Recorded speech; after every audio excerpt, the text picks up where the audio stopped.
આ ન્યૂઝના પ્રાયોજક છે CSC બાલ વિદ્યાલયા. લાહોરી ઝીરા, હર કોઈ પીરા લાહોરી ઝીરા. સત્યના વિજય અને નારી સશક્તિકરણના સંકલ્પ સાથે માં વિશ્વંભરી તીર્થયાત્રા ધામ ખાતે ભવ્ય શસ્ત્ર પૂજન કરવામાં આવ્યું.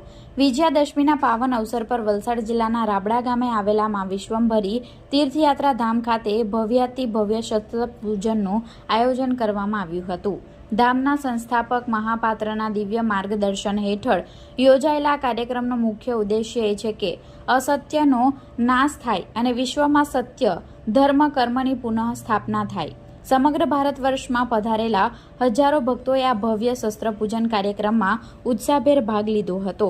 આ પ્રસંગે વીર વીરાંગનાઓ દ્વારા તલવાર સાથે રજૂ કરાયેલી અદ્ભુત કૃતિઓ જોઈને ઉપસ્થિત સૌ કોઈ દંગ રહી ગયા હતા. ખાસ કરીને જ્યારે વીરાંગનાઓએ તલવારની કલાકૃતિઓ પ્રદર્શિત કરી ત્યારે તે જાણે સાક્ષાત દુર્ગા સ્વરૂપા હોય તેવો દિવ્ય અહેસાસ સર્જાયો હતો. વર્તમાન સમયમાં અબળા ગણાતી નારીનું આ કાર્યક્રમથી સશક્તિકરણ થયું છે અને તેમના શૌર્યતા અને ખુમારીના બીજ રોપાયા છે.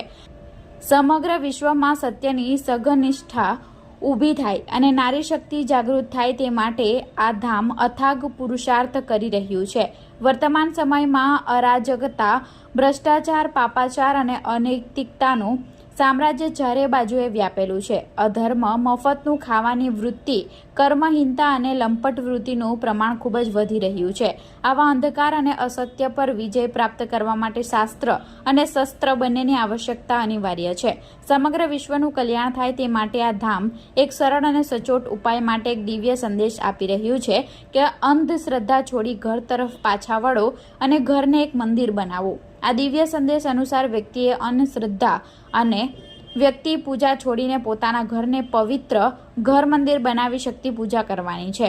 શ્રી મહાપાત્રના માર્ગદર્શનથી આજે સમગ્ર વિશ્વમાં અસંખ્ય ઘર મંદિરો સ્થાપિત થયા છે, જેના પરિણામે પરિવારોમાં સાચી સમજણ અને એકતા જાગૃત થઈ છે. આવા આદર્શ ઘર મંદિર બનાવેલા પરિવારોના કારણે આજે સમાજમાં આદર્શ કુટુંબ અને સમાજ વ્યવસ્થા ફરી પ્રસ્થાપિત થવા લાગી છે, જે વિશ્વ કલ્યાણ તરફ દોરી જાય છે.